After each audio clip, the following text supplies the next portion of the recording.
எம்ஜிஆர் நீங்கள் முதல்ல ஒண்ணாங்க. எம்ஜிஆர் யாரு, நீங்க யாரு? எம்ஜிஆர் மலை, நீ மடு. எம்ஜிஆர் கொடுத்து சிவந்த கரங்களுக்கு சொந்தக்காரரு. தன்னுடைய உழைப்புல சேர்த்த அத்தனை பணத்தையும் ராமாபுரம் தோட்டம், அந்த தோட்டம் இன்னைக்கு தெரியும் உங்களுக்கு வந்து சென்னையினுடைய ஸ்கொயர் ஃபீட் எவ்வளவுன்னு உங்களுக்கு தெரியும். ராமாபுரம் தோட்டத்துடைய மதிப்பு உங்களுக்கு தெரியும். அதுல கிட்டத்தட்ட 2.5 ஏக்கரை காதுகளர் பள்ளிக்கு எழுதி கொடுத்து அந்த பள்ளியை நடத்தக்கூடிய நிர்வாக செலவையும் நான் கடைசி வரைக்கும் பார்த்துக்கணும்னு சொல்லி உயிர் எழுதுறாரு.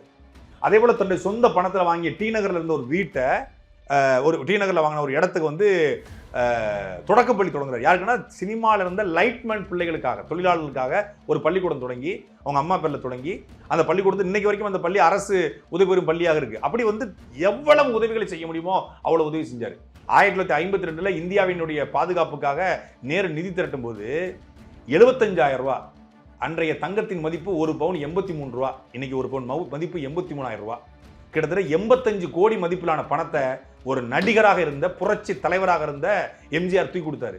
நீங்க ஈழத்தமிழருக்கு நிவாரணம் தரும் போது 500 ரூபா கொடுக்குறீங்க. மன்சூர் அலிகான் 25,000 ரூபாய், நீங்க 500 ரூபாய். நீங்க தான் வந்து எம்ஜிஆரா?